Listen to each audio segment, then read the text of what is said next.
Hey everyone, it's time for your Wednesday Daily Trucker News Update. I'm Nikki Snyder. And I'm Isela Rios. We have a lot of news to cover today, including a Forklift Joy Ride, a warning to four-wheelers, and Teens and Trucks program. So let's get trucking.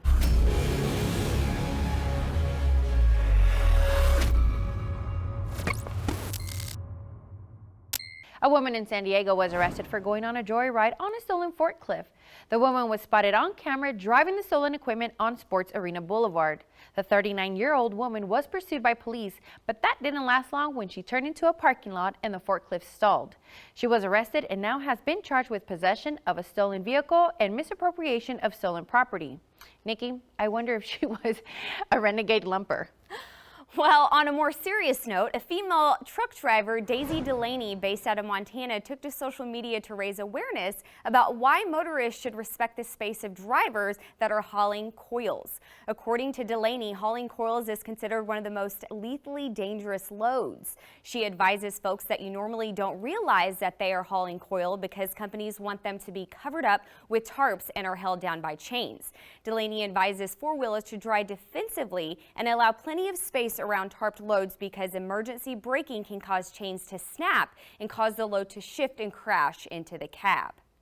That is pretty dangerous. A lot of us don't think about it. We see these big loads going down the highway, but what the thing with those coils is they're round, so which means they're going to roll. If one of those chains snap, it's going to roll into the cab, smash the cab. So the driver then has to make a decision. Am I going to sit here and just lose my life, like forget it, I'm done, or am I going to jump out and risk the others around me? Right, 100%. And it's like, as four-wheelers, we have to realize that just because we can't see what's on that trailer doesn't mean it's not dangerous. It's not always going to be a pile of fluffy pillows. So, you know, we got to be cautious and just drive defensively, like Delaney said. Yes, be careful.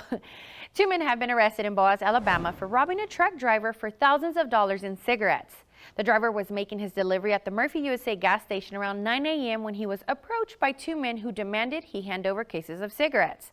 When the driver refused, one of the suspects jumped into the truck and threatened the driver. Both suspects then started to unload the truck when the driver was able to signal the store clerk to call police. The two men were spotted by police and were arrested within 10 minutes. A federal lawsuit has been filed in an effort to stop a $7 billion highway project in Houston, Texas. The lawsuit was filed by Harris County Attorney Christian Menifee, proposing the project would negatively impact minority residents who would be displaced as a result of construction.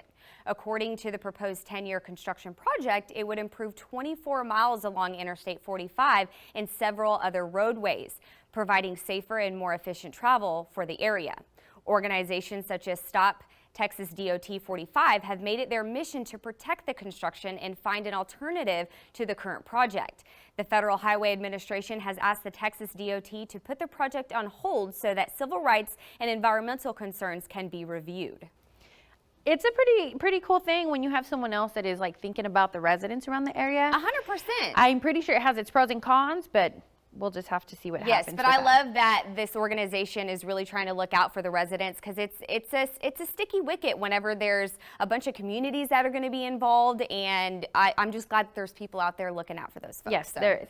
Well, a man in Sacramento was at the right place at the right time. Nicholas Lee noticed a semi-truck tipped over on the highway. He jumped into action and ran to help the woman who had her legs stuck and was unable to exit the truck. He tried to keep the woman calm while he busted out the windshield by kicking and punching the glass with his bare hands. He was able to create an opening wide enough to allow the trapped woman to make it out safe and unharmed. Teens and Trucks. The Tennessee Highway Patrol has teamed up with Georgia Department of Public Safety to educate young drivers on driving safely near commercial motor vehicles. A driving simulator is used, allowing teens to test out various road interactions with commercial vehicles in a safe and educational environment.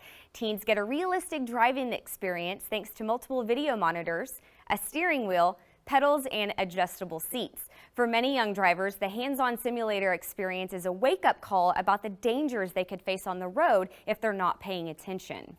I think that's really important because at least the teens today, they're getting educated on the safety and what can happen if you're on the road, because we share the road with these big old trucks all the time. Many of them. And if you're not careful, you can lose your life or that person can. So I think that's pretty better interesting. know and do better. That's know better, do better. So there you go. Thanks for that program.